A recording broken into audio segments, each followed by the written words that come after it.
Hello বন্ধুরা, এই দেখুন আমি কি করছি। এটাকে বলে বেল, ইংরেজি নাম হচ্ছে উড অ্যাপেল।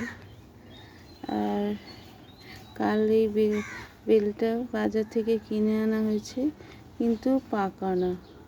পাকা বলে বিক্রি করছে বাজারে, কিন্তু পাকা না। সেই কারণে এই বেলটাকে আমি পোড়াচ্ছি। দেখুন, ফাটিয়ে নিয়েছি প্রথমে। দেখুন কেমন বীজ করছে, ওই জায়গাটা ফাটিয়েছি আর পোড়াচ্ছি। অনেকে বেল পোড়া খেতে পছন্দ করেন, আমরাও ছোটোবেলায় অনেক খেয়েছি। আমাদের বাড়িতে বড় একটা বেল গাছ ছিল,